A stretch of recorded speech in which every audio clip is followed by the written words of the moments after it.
All right, in today's venue segment, I'm going to show you another event-based thing that I do.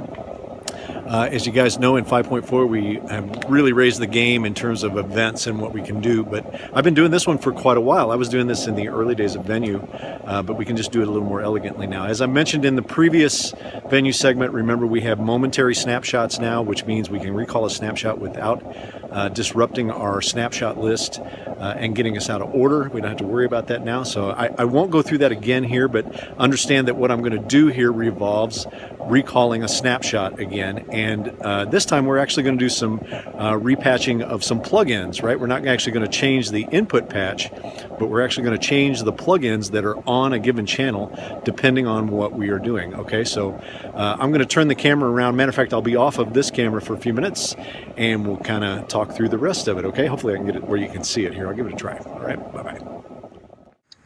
Okay, so as you can see on screen here, if you come over to where I'm going to be working here, I have a set of channels up here that are all tom acoustics. We have a Hummingbird guitar, an Everly, a 12-string, a J200, a Wildflowers guitar, a Martin 12-string, etc. We have lots of 12-string or lots of acoustics in play here. And the idea is that I have kind of a plug-in chain that I like to use on his acoustics, but I don't want to have to dedicate 8 channels worth of 4 plugins. I mean, that's 32 plugin instantiations if we were going to do it individually for each channel. So the way I do it is I set up a way to very, very easily and quickly patch my plugin chain to those acoustics depending on which one he uses. Because the other challenge I have with it sometimes is he will maybe pick up a different acoustic or switch to a different acoustic for a given song. I've got to have a way to push those plugins over to another place very quickly. All right, so the way I do this is with an event. Let's go there first. I'll show you the event first. So we're going to come up to the acoustics, and you can see I got an event for each one of these 4 acoustics that I'm actually concerned with right now. So the Everly, what we do is we set up, I call it a qualifier switch. We're going to use a function switch that has to be pressed in conjunction with another movement to initiate the change.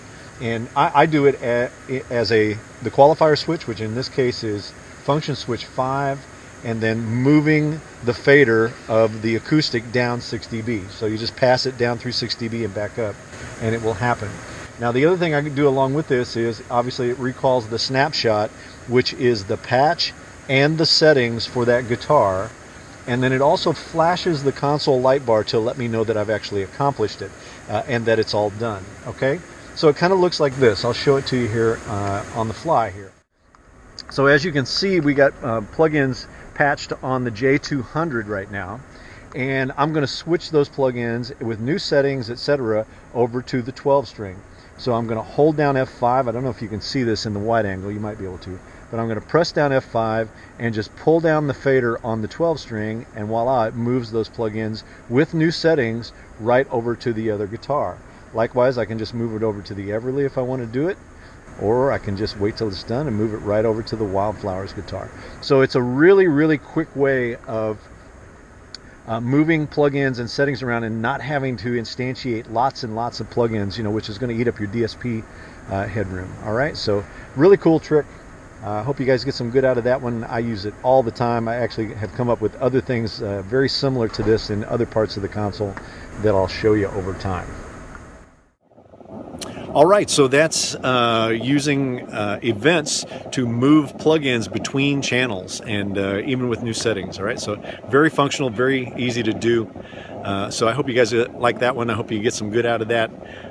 Keeps tuning in. We're going to have more of these throughout the year here, obviously. If you've got things you want me to show you, let me know. Give me an idea of what you want, and I'll try to pick those up and show you as well if we have some time out here. All right, so thanks for tuning in to Real Time Workflows. We'll see you later. Bye-bye.